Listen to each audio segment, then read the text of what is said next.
Hello बच्चों, let's read the question. The question is two particles execute SHM of same amplitude of 20 cm with same period along the same line about the same equilibrium position. The maximum distance between the two is 20 cm. Maximum distance is 20 cm. Their phase difference in radian is. तो हमें उन दोनों के बीच का क्या निकालना है? Phase difference निकालना है. तो हमें क्या बोल रहा है? दो पार्टिकल हैं और दोनों क्या कर रहे हैं? सिंपल हार्मोनिक मोशन कर रहे हैं.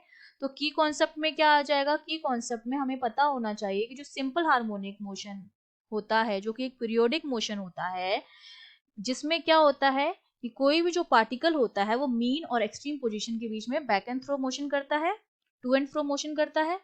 ठीक है, रिपीटेड मोशन होता है एक फिक्स इंटरवल ऑफ टाइम में. सपोज ये मेरे पास मीन पोजीशन है. ठीक है, ये पार्टिकल यहाँ से यहाँ जाएगा जो कि एक्सट्रीम एंड है, और ये हमारा मान लिया पॉजिटिव एक्सट्रीम एंड है, और इस तरफ हमारा ये क्या है? नेगेटिव एक्सट्रीम एंड है.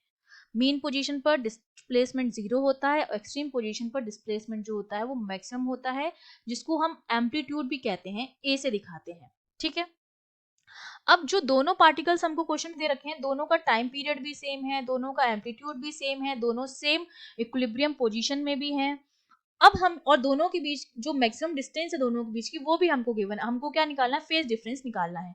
तो सिंपल हार्मोनिक मोशन की जो स्टैंडर्ड इक्वेशन होती है डिस्प्लेसमेंट की, that is given by A sine omega t plus five होता है. तो पहले पार्टिकल के लिए हमने मान लिया कि वो कितने पर है, फेज, उसका जो फेज है वो कितना है? जीरो है. तो फाइव की वैल्यू जीरो हो गई फर्स्ट पार्टिकल के लिए.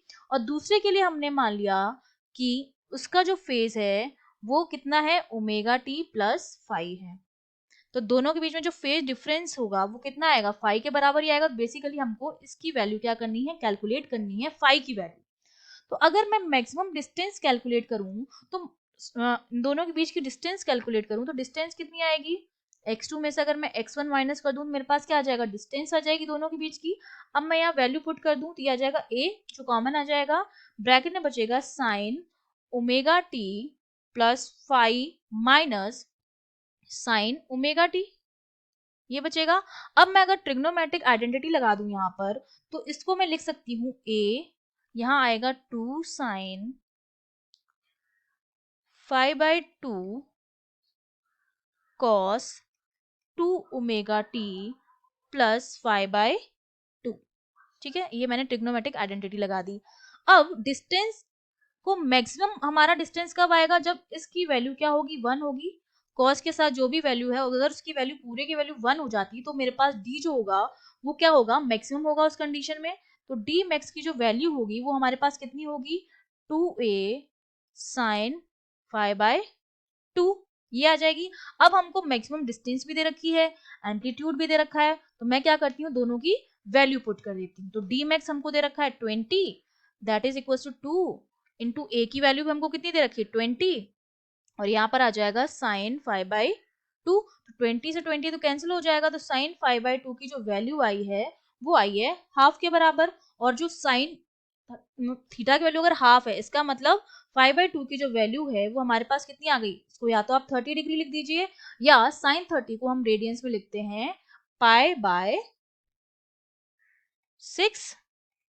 तो ये 5/2 की वैल्यू π/6 आई है, तो 5 की वैल्यू कितनी आ जाएगी हमारे पास? π/3 आ जाएगी. ठीक है, तो ये हमारे पास आ गया दोनों के बीच का फेज डिफरेंस, जो हमारे पास कितना आया है?